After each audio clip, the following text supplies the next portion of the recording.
Hi friends, have you ever wondered what your real interest rate is? Let me explain that. You have a mortgage interest rate, you have auto loan interest rates, you have credit card interest rates, student loan interest rates, personal loan interest rates, but what is your real blended interest rate? Meaning when you take all of those debts, add them up and figure out your blended interest rate, what are you really paying on a monthly basis based upon those factors? That's something that you need to know moving forward, especially as we have higher interest rates coming. We shouldn't be stuck on the interest rate that we had in the past, but the interest rates that we're moving forward to. Again, let me explain. In this scenario, we have a $400,000 mortgage that's a 3.25% interest rate. And monthly payment is $1,741. We have one auto loan at $30,000 with a 4% interest rate. We have another auto loan at $15,000 at a 4% interest rate. We have a credit card at $5,000 at an 18.5% interest rate. We have a credit card at $3,000 at a 22% interest rate. We have a credit card at $7,500 at a 23% interest rate. And then we have a credit card at $2,000 at a 26% interest rate. Now, the blended rate for this individual, if those were their actual interest rates that they're paying on a monthly basis, would be 4.03%. And a lot of times we have a tendency to look at that mortgage and say, okay, our mortgage is 3.25. Why would I want to refinance and do a debt consolidation at a higher interest rate? This is the reason why.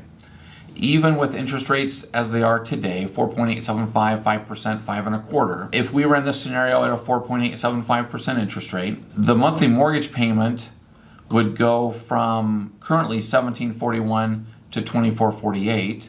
So it's going to increase. However, the overall debt load that the client spends on a monthly basis drops from $3,213 down to $2,488.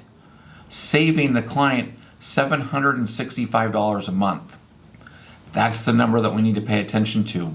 Even if we increase that interest rate from 4.03% to 4.875, and we did a debt consolidation refinance, we're going to save the client $765 a month. And then the question is, what do you do with that $765? If you just put that into your household, you lose. If you take that and invest it into an investment on a monthly basis, make sure that you have your reserves. So first you gain your reserves, 6 months worth of reserves. Secondly, you then start investing into a separate side account, making an 8% return over 5 years. You generate $56,224 worth of a side account. That's where the winning happens. That's where the savings happens.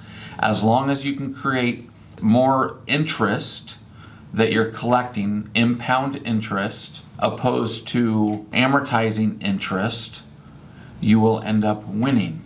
And that's what this client is looking to do, is their new mortgage payment, their new interest rate, 4.875%. They then will take that savings, put it into a separate side account, and grow that money over the next 5 years at an 8% return. The difference between the 4.875 and the 8% is called arbitrage, and that's exactly what the banks do.